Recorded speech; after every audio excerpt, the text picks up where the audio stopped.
The thing that I used to use Fiverr the most for were thumbnails for YouTube. So like now AI can do a pretty good job on that. Whereas like Upwork, I always saw it as more like, okay, these are going to replace my potential employees. And I try to run really kind of employee light teams. Product photography or translation, etc. first. These categories, you can actually create AI agents very easily. And I would promote the website by either promoting the AI agents on Upwork and bidding as them and saying like, hey, I would want to do this work, message me, and then probably just work backwards from there. I think like there's things that humans are needed. And that's why like certain types of Upwork things might not just disappear. I'm starting to see like parts of this in multiple singular applications. I'm super excited for this one because I think it's just going to be so much more efficient.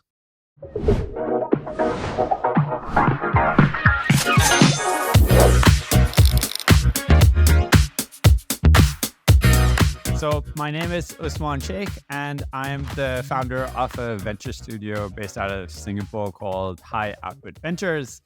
I've been an entrepreneur for a very long time, and I always have a lot of ideas as to what could be done in this world and what I would like to be done. And so with my friend Ken, we've started up this podcast to discuss ideas every week and then give you a little sneak peek as to how we think about ideas, how we process them, and then hopefully take it from there. So Ken, welcome to the show. Thank you. Yeah, I am a big fan of watching podcasts about ideas. So I've been watching MFM, My First Million, and Greg Eisenberg's podcasts. And I really love kind of the whole process. So excited to be trying this out. You have your first idea, I think, Usman, which was Autotask. Yeah. I think like one of the areas that I'm definitely interested is in talent businesses. But I think talent businesses these days are rapidly changing. One of the big ones that I was very excited about when they IPO'd and stuff was Upwork and even Fiverr. Both of them saw their stock prices really ramp up very high during COVID. But ever since the release of ChatGPT and OpenAI's LLM models, along with everyone else's, there's been a massive sort of like reduction in their stock price. Like I'm talking about like 90% reduction. Like the high of Fiverr was like close to $300, and today it trades at around $23 a share.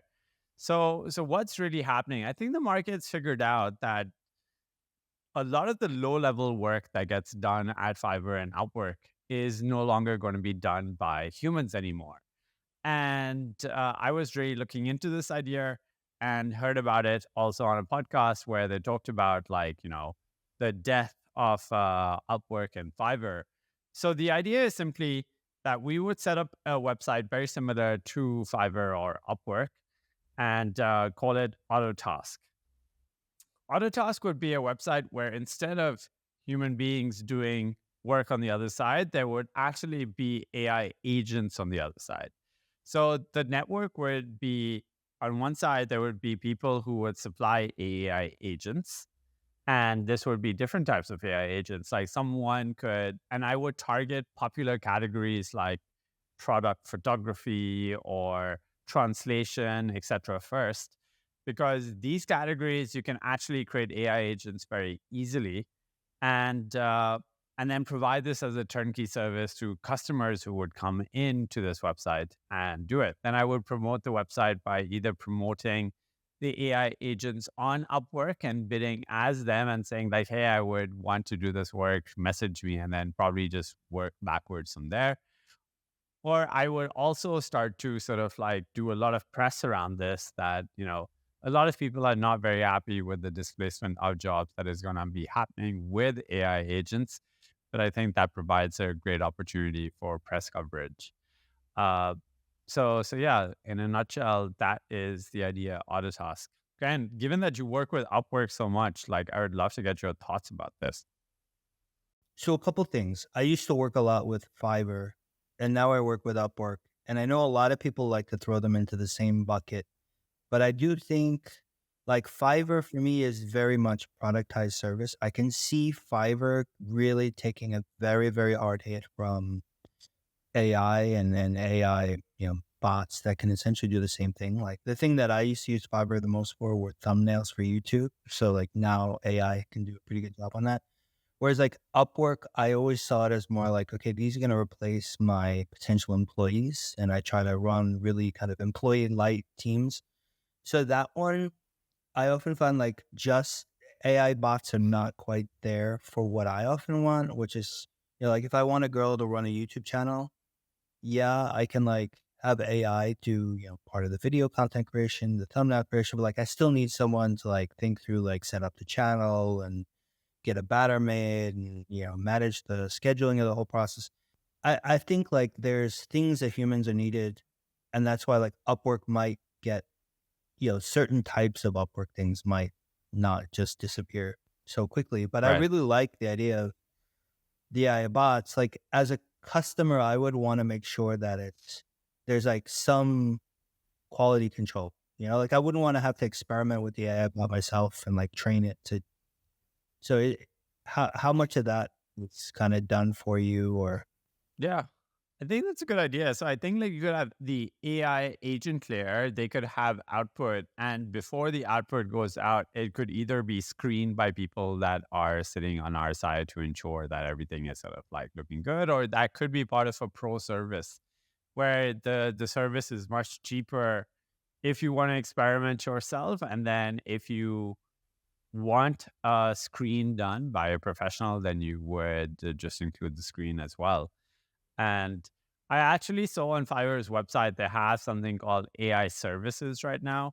So they are doing the human augmented sort of like things. Like if you want AI generated images and stuff like that, there are actually people on the website that would do it for you. So I can clearly see that, yeah, Fiverr more than Upwork is trying to figure out how it fits in, because I think they're in the classic innovator's dilemma sort of like business, right? So if they bring too many of these AI agents into the thing, they're going to upset all of the freelancers onto the platform. So they're a bit stuck as to, should we do it on this platform? Should we do it somewhere else? And that's why I think it's a pretty good opportunity for someone to do. yeah, and I think like the Fiverr freelancers, if they're smart, they're playing with these AI tools. Because as a client, I look at it as okay, like I can either spend my time and there's so many different AI tools and get up to speed on what is the right tool for this and how to kind of tweak it so it works. But it's much easier to just go to some Fiverr person who did all that work and can just oversee that. So as a client, like I could see still having some kind of human involved, and I just tell them, I explain to them what I want, and then I save myself all the time. So I like that as an intermediary. Yeah, because like I still use a lot of freelancers for a lot of things, and part of it is that like I just don't have the bandwidth to go and try to figure out Right. what AI Yeah. can be. What's your first idea? I think it was the baby fund or Yeah, so it was baby funds, and the idea. I think this was on a maybe a Greg Eisenberg podcast. I think he was talking with Jesse Pujji. The idea is around parents are saving for their kids. Um, and there's a lot of events where kind of you bring people together, family, friends. They feel kind of obligated to get a gift. A lot of times they don't know what to get, and they get you some useless stuff. So it's kind of like your typical like wedding registry type problem. And I'm kind of surprised that there aren't more like good products around this space. Like I've experienced it myself, and my brother, this is even going back 20 years ago. They opened a 529, which is in the U.S. has some tax benefits and things. It's a savings right. plan. It was offered to like some of the online investment platforms had 529s, and you could like Right. I have a 529 for my kid for a while, and but I don't think a lot of people do, and it's not like a good gifting experience. Like there's no thing you can show. So, like, if I didn't know, like, if the person wasn't direct family, like, you know, I Yeah. wouldn't even know that they have the 529, and I wouldn't, But like, suggest like it a or five do to so. nine is like an account, or is it like Yeah, it's an account. But there's, like, some very basic I think on the E-Trade 529, like, they've got, like, a very basic thing where you can, like, invite people to oh donate okay. to it. Right, right, but right. there's no like experience part of it. And then once it's in your account, like then you can do whatever you want. So I also liked like part of the idea that they said was that it would be like it had to be invested in these kind of like index fund type Yeah. things. You can't do anything risky. And what I really like, and I remember this as a kid, was they used to sell these like paper treasury bonds that were very popular like in the 1990s, even in the Right, 80s, I think, to give as birthdays for birthdays in the US. And part of it was like, yeah, the number on the paper, I think you only paid like half of it. It turned into the number in the paper in 7 years. right, right, So it always like, it had that perception like you're giving more than you're actually right, giving, but right, right. the person had to wait, which I think was so like this. These are the things that I like, and I think like there's something there where like it's a good experience. You're saving for the kid's future. I think there's this startup that I was seeing, like Main Street or something. They had automated the whole experience of 401ks in America. So the 401k experience is also pretty broken, and they had built a layer over it. So you could actually figure out what's in it, how to move money in and out of it. And as you were talking, that came to mind. Like, if these 5 to 9s exist for children, and you can actually put it, and I would assume that they would get put into these long term indexes anyway, which, have this 7, 8% appreciation on average per year. That'd be a pretty great gift for someone to give. And so the only deal would be like to create an abstraction over that 5 to 9 experience, where I would assume you would have like a account number, and then you would just figure out like a very PayPal-ish Venmo type experience. Like, how much money do you want to give? Oh, if you give $50, that's going to be like, I don't know, $85 in 7 years. And then you're like, okay, let's go. And then that's it. Yeah, exactly. And then I think like on the distribution end, I really like partnerships. Like there are platforms, like Eventbrite and these type of, back in the day there was Evite that was very Right. popular, where like people are organizing these type of baby related or child birthday related events. And then, as a lot like as part of the invite, it just says, okay, and here's an option for gifting that has already been hooked up to the person's bank account. Then you've got a very low cost distribution approach, which is the other end to that I really like. Like if those partners are interested, it's a very good way of getting distribution. Okay, so for my second and the last idea for me is this thing which I call Jarvis EA. And I've had a assistant for a while, and it's been great to have one. But there are so many moving pieces of data primarily, uh, and I think like humans again are not like the best to do this work. So the work essentially is like, during the course of the week, I probably speak to 10, 15 new people every single week, and I have a lot of meetings with portfolio companies and things like that. So at the moment, I have a piece of software which records basically most of the meeting notes and stuff like that. So meeting notes get transcribed with one of these AI bots. But then the VA needs to go take those notes out, see who I was talking to, update a CRM, figure out which person is related to which project in the CRM, update a project sort of like folder in the project folders that I am tracking. And there's this whole sort of like rigmarole that sort of like goes around, which, you know, you're copy pasting, trying to connect and do all of this. So Jarvis EA, and I've started to see lots of people take shots at this, but they're actually quite basic at the moment as to what they can do. I think they're basic because if you make the space for what one of these AI EAs can do, it's too large. So I would create a constrained sort of like workflow as to, hey, this EA will manage your professional sort of like meeting life and CRM in this sort of like manner, along with your projects and tasks, which would probably cover like 80% of what someone is supposed to be doing. And I would love to add this with my own sort of like founders within the group as well. And this thing would be embedded on a computer. where it can be continuously sort of like listening to you and recording meetings. It could eventually get to email, but I think the key that I want is meetings, CRM, projects all linked together, and then tasks that come out of the meeting, which ultimately they do. Like, hey, you're responsible for this and that.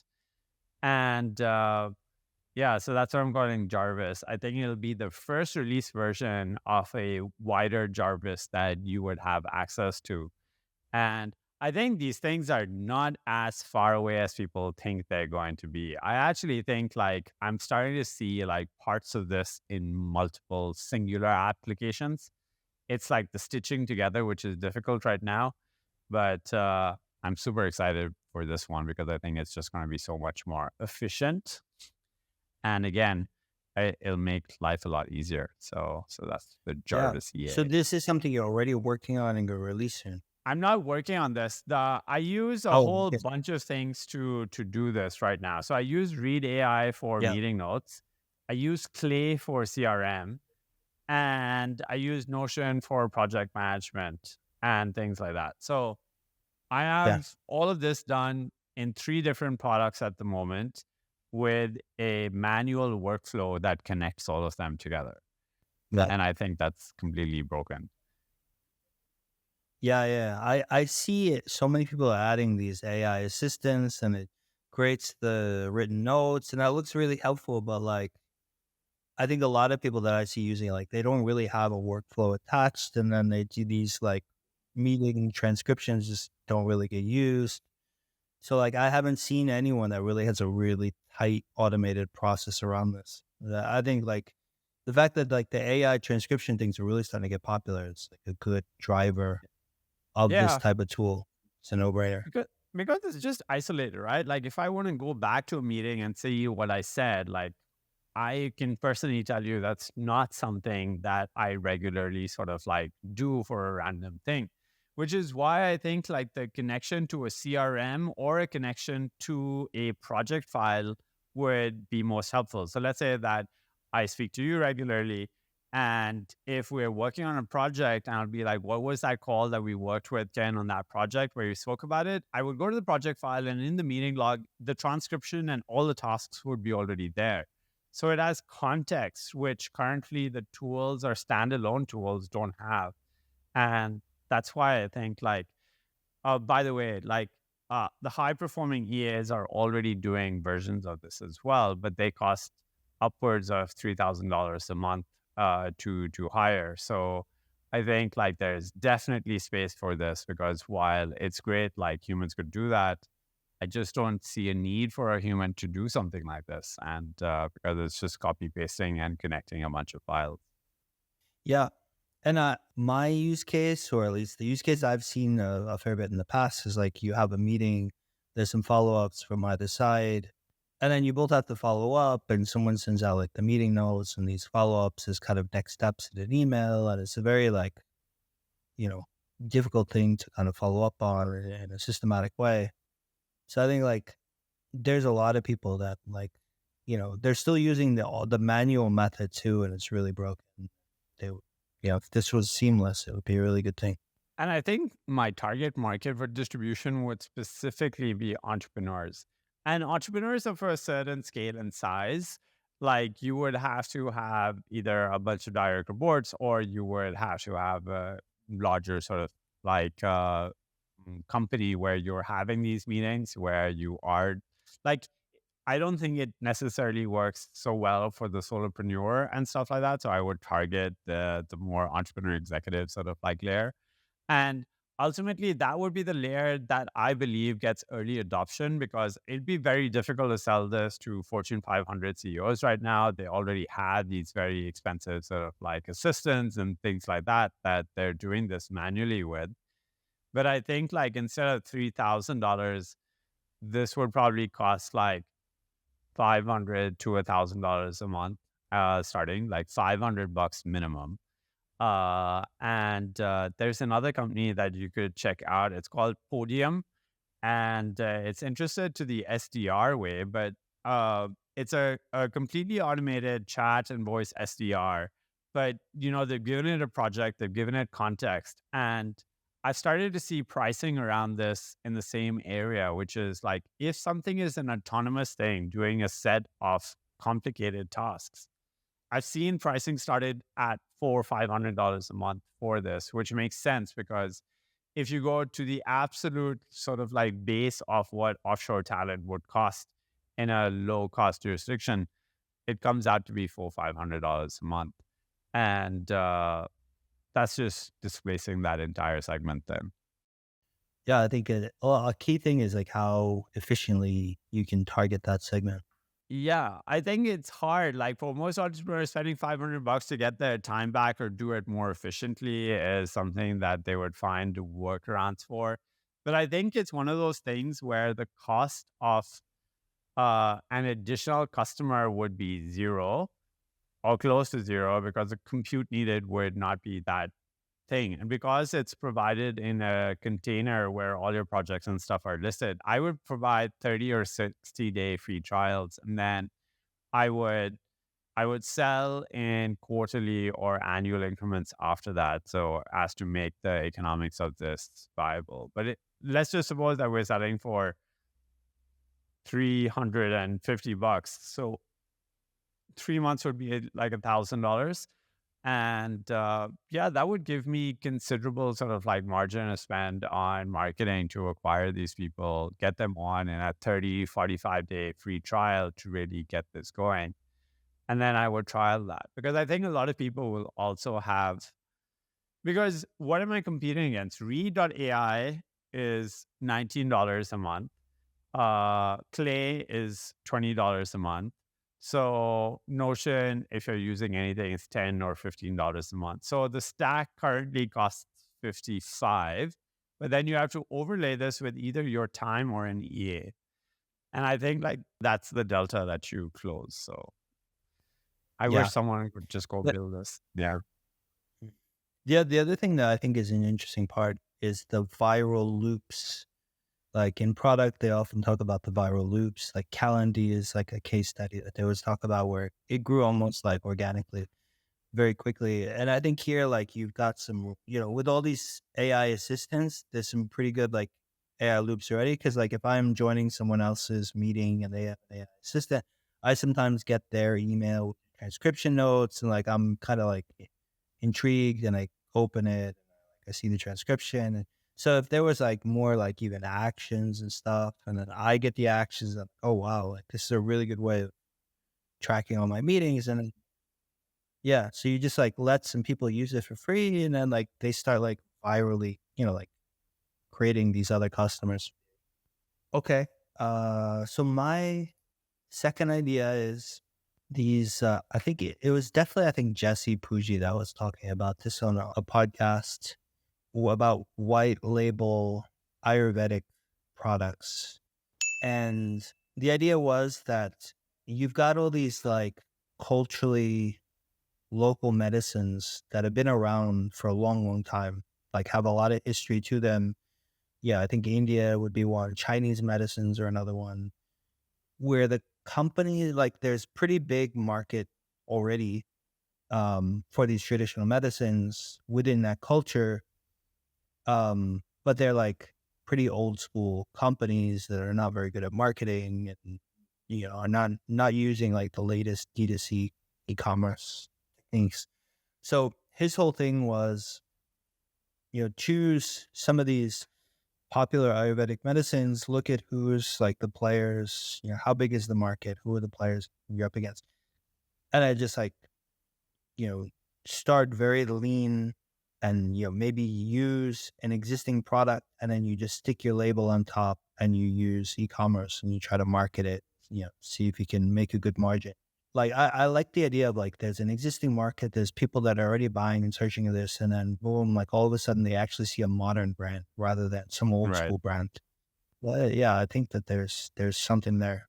I think so for sure. I think having grown up in Pakistan, I would regularly see my grandmother and some of her cousins talk about this. Like when you were unwell or something, they would say, no, mix these things together and just have it and things like that.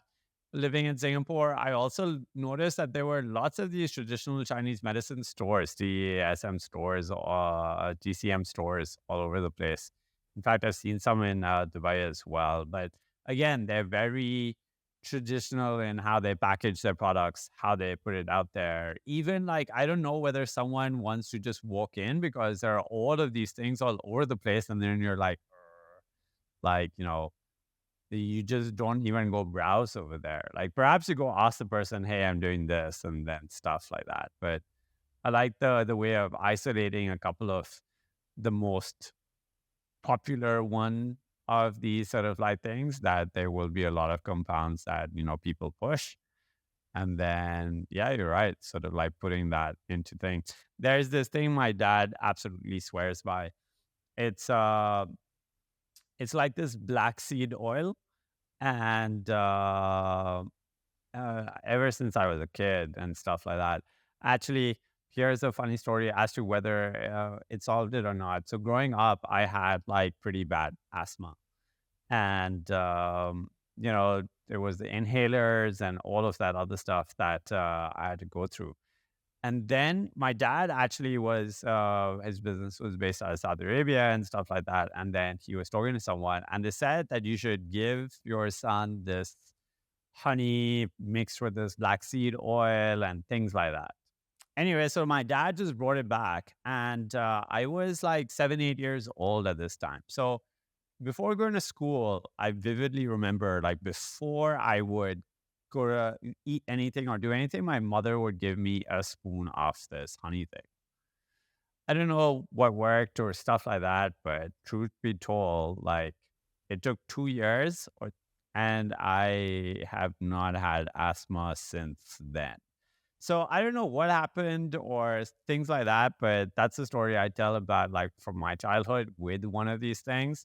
And the whole deal was that a lot of people now have tried to put the honey and black seed oil, but actually where my dad got it from, they were doing it in a specific type of honey with a specific concentration of the oil and stuff like that. So I think like if you can find one of these things, like, come on, give me like if you just take this product and you take I don't know how many kids in the world sort of like suffer from asthma at that super young age, but I would imagine that it's a sizable thing. Isolate to the UK, US, Canada, and affluent countries, sort of like push this and say, give this to your kid. Like you're also talking about premium pricing over here because it's literally honey with a compound in a set sort of like configuration. And if it actually sort of like works, then yeah. I like that, and I think like once you start getting that out there, and you start getting the stories back of people's improvements, and you start creating like today's day and age, like TikTok is just a great place for this. You get to. I remember there was that black tar stuff that just went viral on Yeah. TikTok. So I think like you get a couple things like that where people are like, yeah, like this fixed my asthma. And parents are just going. And I lived in some Chinese. Yeah, I lived in Malaysia. I lived in China for a little while. And like I remember just like I would, I'd stopped in like one shop once and you see this like stuff in these old school jars and you just like you never go back. And Right. like some of that stuff might actually been useful. But I think like a lot of people my generation, we just like wrote it off. Whereas if it was marketed correctly and you didn't have to go to the shop where there's like shark fins sitting in a jar, like it would Right. be a lot Yeah. more epic. I mean, I lived in Singapore for so many years. A lot of Singaporean friends, they actually used it. But when I went there, it was a completely sort of like alien experience for me. First of all, like they will not speak English, a lot of them, right? Even if they will, they think, but it's sort of like just not it's not inviting, right? So you don't just go into like a GNC or stuff like that where they have all this bottled stuff ready to go. But Yeah. they have like people coming out, hey, why don't you do this? They have offers running all the time, like buy one, get one free business. And we see this with all of these other uh pharmacy type places, but we haven't seen it with this. So cool. So that's a wrap for the first episode. Hopefully, this might see the light of day in some shape or form somewhere. And if it does, please give us feedback. And yeah, see you next week then.